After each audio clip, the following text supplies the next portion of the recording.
Hello बच्चों, let's see this question. This question says when an object is in equilibrium state then. पहला option है it must be at rest. Second one is no forcing act on it, it's net acceleration must be zero. और fourth है all of this. तो देखिए यहाँ पर बात करें कि आपके पास इक्विलिब्रियम स्टेट क्या होती है अगर कोई भी ऑब्जेक्ट आपका इक्विलिब्रियम में है. इक्विलिब्रियम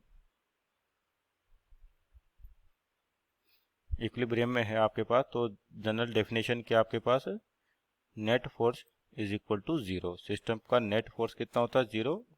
और किसकी डेफिनेशन, न्यूटन सेकंड लॉ. तो आपके पास की कॉन्सेप्ट यहाँ पर बात करें, की कॉन्सेप्ट डेफिनेशन इक्विलिब्रियम, या कह सकते हैं न्यूटन सेकंड लॉ भी कह सकते हैं, definition of equilibrium. Definition of equilibrium, या एक और की कॉन्सेप्ट लगा सकते हैं पर न्यूटन सेकंड लॉ. की कॉन्सेप्ट की बात करें तो सेकंड वन क्या हो जाएगा, Newton second law. Second law. तो इसी के अकॉर्डिंग आपके पास करता है F net equal to zero. और जनरल सी बात है कि आपके पास अगर कोई स्टेट ऑब्जेक्ट इक्विलिब्रियम है तो नेट फोर्स जीरो होना चाहिए.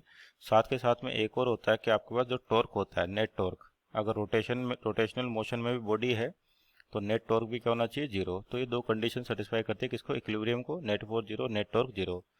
अब नेट फोर्स जीरो का सेंस क्या होता है कि आपके पास जो एक्सेलेरेशन है वो भी क्या होता है, ए नेट, जो नेट एक्सेलेरेशन है सिस्टम का वो कितना होता है, जीरो.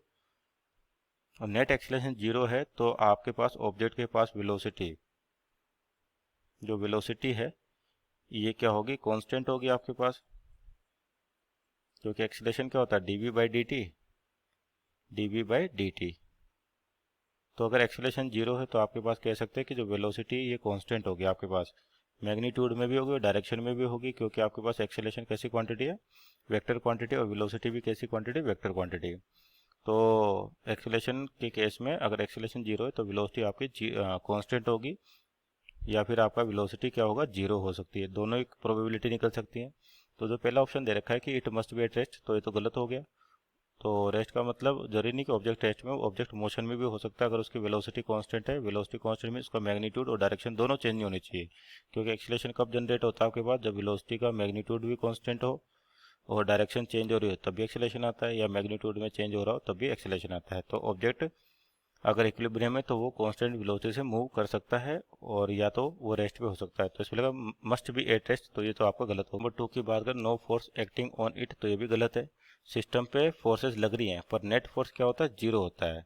तो ये कहना है कि no force acting on it, तो ये गलत है. आपके पास फोर्सेस लग सकती हैं पर उनका नेट समेशन क्या आना चाहिए, zero. It's net acceleration must be zero. तो ये कंडीशन आपकी सेटिस्फाई करती है कि सिस्टम का नेट एक्सेलेरेशन क्या होना चाहिए, जीरो होना चाहिए अगर सिस्टम किस में, इक्विलिब्रियम स्टेट पे है.